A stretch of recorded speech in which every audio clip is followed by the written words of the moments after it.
अवधूत चिंतन श्री गुरुदेव दत्त श्री स्वामी समर्थ महाराज की जय. श्री स्वामी समर्थ. सर्व ताई आणि दादांना तुमचं सर्वांचं स्वामी समर्थ माझी आई या चॅनलमध्ये स्वागत आहे. आजचा दिवस स्वामी महाराजांच्या कृपेने तुमचा सुखाचा आणि आनंदाचा जाऊ हीच स्वामीचरणी प्रार्थना करून आजच्या व्हिडिओला सुरुवात करूया.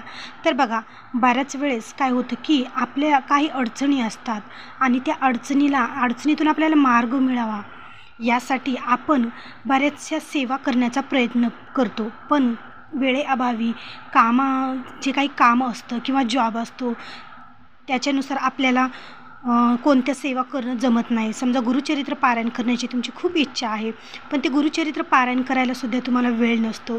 तर त्यासाठी तुम्ही गुरुचरित्रातील हा 14वा अध्याय आणि 18वा अध्याय जर मनोभावेने जर तुम्ही याचं पारायण केलं तर तुम्हाला गुरुचरित्राचं पूर्ण पारायण केल्याचं फळ मिळतं आणि याची फलश्रुतीही खूप चांगली आहे. बघा, जीवनामध्ये तुमची कितीही अडचणी असो, मग आता काय असतं की बऱ्याच वेळेस आपल्याला आयुष्यात काय होतं की सतत अपयश येत असतं. कोणतं काम आपण हाती घेतलेलं आहे त्याच्यात अपयश येतं, मार्ग मिळत नाही, काय करावं काय समजत नाही. त्याचबरोबर या सर्व अडचणीमुळे आपल्याला मानसिक त्रास होतो, आर्थिक त्रास होतो आणि आर्थिक अडचणी येत असतात आणि त्याचबरोबर खूप कष्ट अडचणींना सामोरं जावं लागत असतं. आणि त्याचबरोबर आपल्याला जे काही आपण न केलेले आरोप आपल्याला लागलेले असतात. त्याचबरोबर कोर्ट कचेरी असे बरेचसे आपले अडचणी आपल्या मागे असतात. मग त्या अडचणीतून बाहेर निघण्यासाठी, त्या अडचणी कमी करण्यासाठी तुम्ही जर गुरुचरित्रातील 14वा आणि 18वा अध्याय जर तुम्ही वाचला तर तुमचं संकट हे हळूहळू दूर होतं.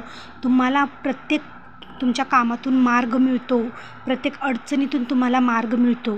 बघा, गुरुचरित्रातील 14वा आणि 18वा अध्याय हा गुरुचरित्राचा मेरुमणी मानलेला आहे आणि याचं जर तुम्ही श्रद्धायुक्त अंतकरणाने जर पारायण केलं, पठण केलं तर तुम्हाला याची फलश्रुती खूप चांगली मिळणार आहे. मग तुम्हाला कितीही तुमच्या आयुष्यात अडचणी असो, कितीही तुमच्यावर आरोप असो, ते सर्व नष्ट होतात. ते म्हणजे या गुरुचरित्रातील अध्यायाच्या पठणाने. तर बघा, तर हे गुरुचरित्राचं अध्याय संकल्पयुक्त करायचा जर असेल तर त्याच्यासाठी कशी सेवा करायची, काय करायचं, हे सर्व काही आज या व्हिडिओमार्फत मी तुम्हाला सांगणार आहे. तर त्याआधी जर तुम्ही चॅनेलला नवीन असाल तर आपल्या चॅनेलला सबस्क्राईब करा, लाईक करा आणि शेअर करायला अजिबात विसरू नका. तर बघा, सर्वात आधी तुम्हाला काय करायचं आहे. आता बघा, तुम्हाला ही 21 दिवसाची सेवा करायची आहे. मग तुमच्या यथाशक्तीनुसार तुम्ही 21 दिवसाची करा, 51 दिवसाची करा किंवा 108 दिवसाची करा. जेवढी जास्त सेवा तेवढे फळही तितकंच जास्त मिळत असतं. बघा, तर काय करायचं आहे, तुम्हाला अंघोळ झाली की तुम्हाला देवघरासमोर बसायचं आहे. पूजा सेपरेट मांडण्याची काही गरज नाही. तुम्हाला देवघरात तुमचा स्वामींचा फोटो, स्वामींची मूर्ती असतेच, तर तिथे तुम्हाला बसायचं आहे. आणि गुरुचरित्राचा जो ग्रंथ आहे तो ग्रंथ दररोज हाताळण्याची गरज पडू नये यासाठी तुम्ही छोटीशी 14वा आणि 18व्या अध्यायाची छोटीशी पोथी तुम्हाला धार्मिक दुकानात मिळून जाईल किंवा अक्कलकोटला जर तुम्ही गेला तर तिथे मिळेल किंवा केंद्रात मिळेल. तर तुम्ही ही छोटीशी पोथी आणायची, जेणेकरून गुरुचरित्राच्या ज्या पवित्र ग्रंथाला तुम्हाला दररोज हात लावणं लागणार नाही. त्यासाठी छोटी पोथी तुम्ही आवर्जून आणा. आणि नंतर देवपूजा झाल्यानंतर तुम्हाला स्वामी महाराजांचा अभिषेक करायचा आहे. दह्याने करा, दुधाने करा, पाण्याने करा. तुम्हाला अभिषेक झाल्यानंतर छान अशी स्वामींना फुलं, दीप, धूप, अगरबत्ती, अष्टगंध लावून छान अशी स्वामी महाराजांची पूजा करायची आहे. पूजा झाल्यानंतर मग तुम्हाला देवघरासमोर बसून जी काही तुमची अडचण आहे, जी काही तुमची इच्छा आहे ती स्वामी महाराजांना सांगून तुम्हाला संकल्प करायचा आहे. आणि संकल्प केल्यानंतर मग तुम्हाला 11 माळी श्री स्वामी समर्थ या मंत्राचा जप करायचा आहे. या स्वामी महाराजांच्या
बघा, याचं पठण तुम्ही जर केलं तर मनाला एक वेगळी शांती आणि एक मनाला वेगळाच आराम मिळेल की आपण दत्त महाराजांच्या दरबारात ही सेवा केलेली आहे.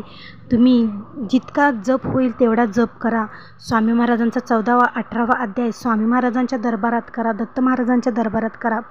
तुम्हाला तिथं गेल्याचं खरंच सार्थक झाल्यासारखं वाटेल जर तुम्ही ही सेवा स्वामींच्या दरबारात केल्यास. आणि मनोभावेने जर तुम्ही ही सेवा केली तर नक्की तुम्हाला याची प्रचिती, याची फलप्राप्ती नक्कीच चांगली मिळेल. आणि नंतर तुम्ही स्वतः कमेंटद्वारे मला या सेवेची जी काही फलश्रुती, जे काही प्रचिती आलेली आहे ती नक्की तुम्ही कमेंट करून मला सांगाल. इतका प्रभावी हा गुरुचरित्रातील अध्यायाचं पारायण आहे, इतकं प्रभावी आणि श्रेष्ठ. तर आवर्जून प्रत्येक ताईंनी आणि दादांनी या गुरुचरित्रातील या 2 अध्यायाचं पठण नक्की आवर्जून करा. आणि जे काही तुमचे संकट आहे, जे काही दुःख आहे, जे काही अडचणी आहेत, जे काही तुमच्यावर आरोप लागलेले आहेत, जे काही कोर्ट कचेरीची केस तुमच्यावर आहे तर ते नाहीशी होईल. त्याचा रिझल्ट तुमच्याकडून लागण्याची सुद्धा शक्यता होईल. इतका हा प्रभावी अध्याय आहे. तर या अध्यायाचं तुम्ही आवर्जून पठण करा. आणि जर तुम्हाला हा व्हिडिओ आवडला असेल तर तुम्ही एक लाईक नक्की जरूर करा. आणि आपल्या चॅनलला जर तुम्ही नवीन असाल तर चॅनलला सबस्क्राईब करा आणि इतर लोकांपर्यंतसुद्धा शेअर करायला अजिबात विसरू नका. भेटू पुन्हाच अशा एका नवीन व्हिडिओसोबत. तोपर्यंत श्री स्वामी समर्थ.